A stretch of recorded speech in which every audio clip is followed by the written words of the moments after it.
If you remember from yesterday, it's okay if you don't, but we were talking about the solubility rules. That's where we ended class. And will we see a visible reaction? So if we take two liquids, we mix them together, will everything stay a liquid, or will we see something snowflake out of solution? As a solid, we're using the solubility rules table, which I will give to you to do that. So this is the last one of predicting. Actually, we don't have to predict because it tells us what it is. It tells us there's a solid. This is a practice set going from a word sentence to a reaction equation. So this tells us that aqueous nickel 2 nitrate. So use your periodic table here if you need to. So nickel Ni, the Roman numeral 2 tells us it's +2. Nitrate, NO3 -1. That is not charge balanced, so I need a 2. And it tells us that this is aqueous, so we can go ahead and put an AQ if you want to put the state there. It's not incredibly necessary, but for completeness sake, I'll put it there. It is added to aqueous potassium carbonate. Potassium is a +1, carbonate, CO3 -2. Now that's balanced, charge balanced.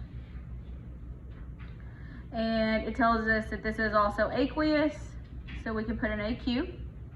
Means it's dissolved in water, so it's in solution.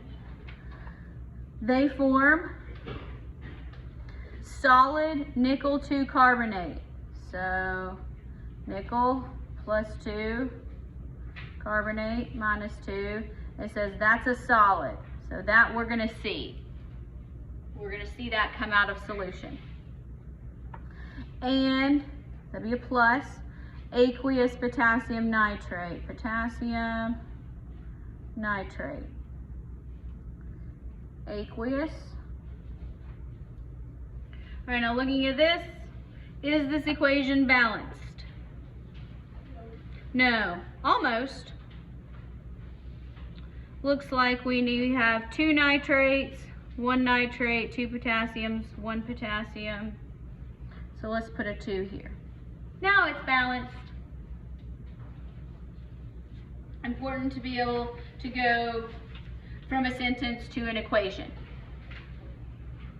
Because if you listen when I say these, this is what I say. These are the words that I say when I read an equation. Practice that. It's good practice. Name them as you go. Now, let's talk about ways that we can represent these aqueous reactions. There are 3 ways to do it. You can have your molecular equation. This is what we've been doing. It shows the complete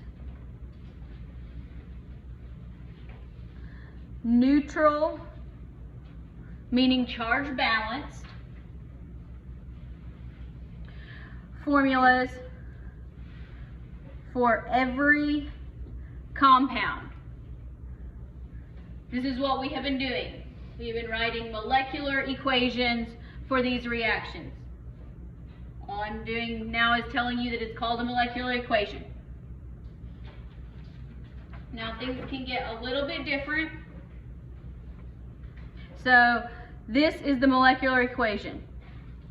So I'll just rewrite it. Nickel 2 nitrate, aqueous plus potassium carbonate yields nickel carbonate solid plus 2 KNO3. Just like we've been doing. Now you can have the complete ionic equation, which is going to show all of our species, meaning compounds. Yes? You can't see that. Oh, hold on. Yes.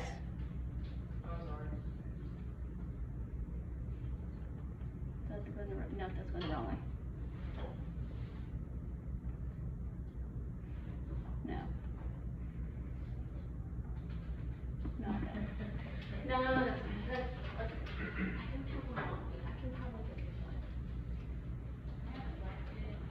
I would be glad to use a black pen. That is not a problem. That'll work.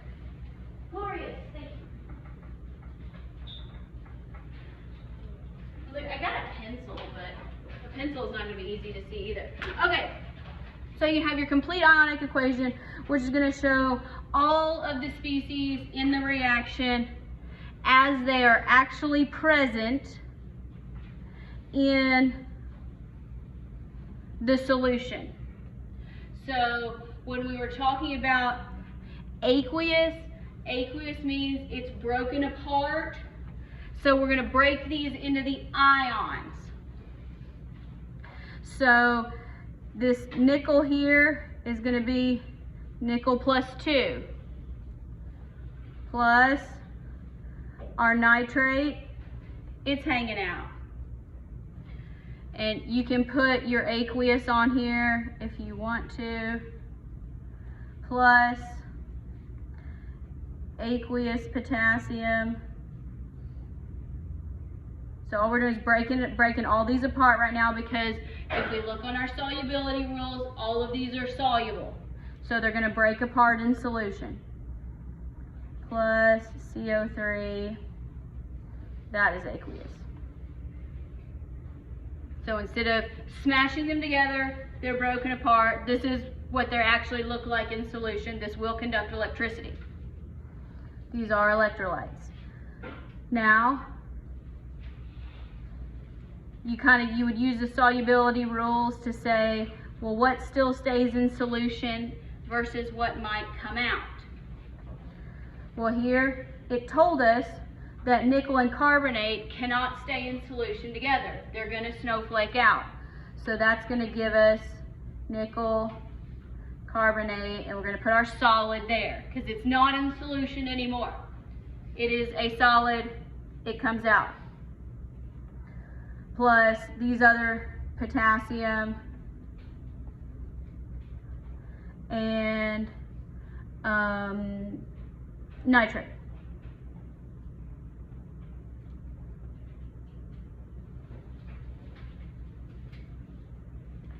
So that is where we broke all of them apart.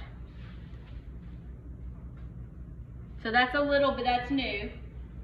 We take our regular equation, we split it apart. Now, the net ionic equation, I'm not really a big fan of these. I didn't really like learning them, but they exist and books love to use them because it's shorthand. The net ionic equation shows only the species that actually change during the reaction. So what the net ionic equation is going to do, look at it this way. I'm going to use my light pen for this. So that way you can see that I'm doing something different. Is if it's on both sides of the equation, it kind of cancels out. So I'm not very good at writing net ionic equations just by looking at stuff. I have to write I usually have to do all three of these to get there. So it's not shorthand for me. But look here, nitrate is aqueous. Nitrate's still aqueous over here. So it would not matter. It doesn't change. Potassium doesn't change. So the only thing that changes here when you mix these solutions together is nickel that's aqueous combines with carbonate that's aqueous. Those can't exist in solution together, so they buddy up and form a solid.